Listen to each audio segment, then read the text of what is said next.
In order to eat correctly, you must have the correct amount of portions, and here are the tools that we use for measuring them. We have a scale, we have measuring cups, measuring spoons, and I'm bringing these coffee cups out to show you where you could run into a problem. This is 1 cup measuring cup. That's a 1 cup coffee cup. That's a 2 cup coffee cup. That's a 3 cup coffee cup. So you can't use a coffee cup for measuring your foods. Use accurate measuring tools to measure your portion sizes. This is 1 teaspoon and 1 tablespoon. You'll be able to measure your amounts correctly using all of these tools. On this trifold, it tells you about portion sizes for proteins. I'm going to give you a few examples to give you the hang of it. For instance, in chicken, it says you are allowed a 6-ounce portion of chicken. This is an 11-ounce piece of chicken breast. You don't want to be shorting yourself what you're allowed to eat here. So one of the documents we sent you was a lean shrinkage chart.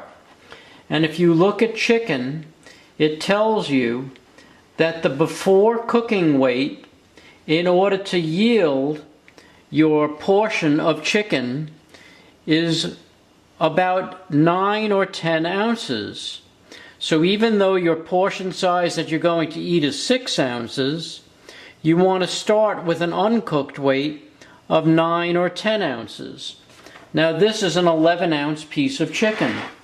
So what you do is, if this is 11 and you're allowed 9, so you just estimate and cut off a piece, weigh it on your scale, and now that weighs 9 ounces, and that's the portion that you're going to cook.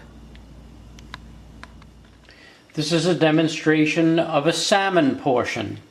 It says on the trifold that you're allowed 5 ounces of salmon. If I go to my shrinkage chart, it tells me that I have to start with about 8 ounces in order to have a 5-ounce portion after cooking weight.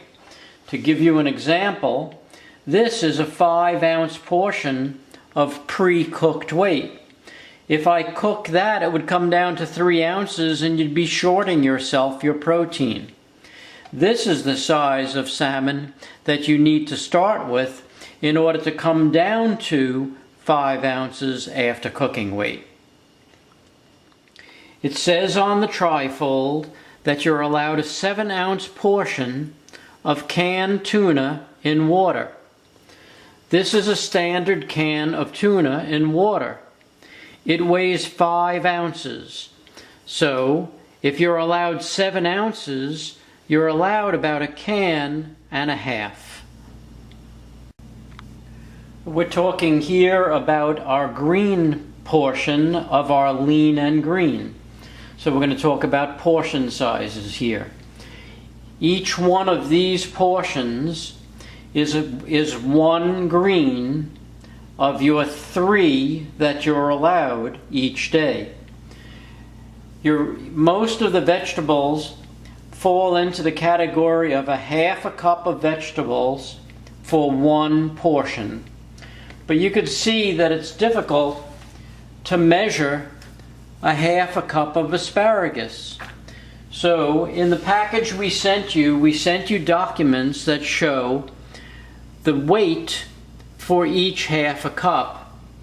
And you look at the vegetable, so here we have asparagus. You're allowed a half a cup, and a half a cup is about 2 1/3 ounces. So what I did was I took my scale and I actually weighed out 2 1/3 ounces of asparagus. So this is a portion of asparagus. The same holds true for broccoli. When you put a half a cup of broccoli into a half a cup, it overflows and it's hard to figure what's allowed. But you can go to your conversion chart and actually weigh it, and you won't be shorting yourself vegetables. So this is a portion of broccoli. This is a portion of radishes, a portion of mushrooms. Lettuce is very difficult to measure. This is a half a cup of lettuce. It would be 2 of these probably if you did it in this cup, in this half cup size. But when you actually put it on a scale and weigh it, this is 1 portion of a green. So you will have 3 of these, or 3 of any that you choose, obviously. But each one of these is 1 portion of a green.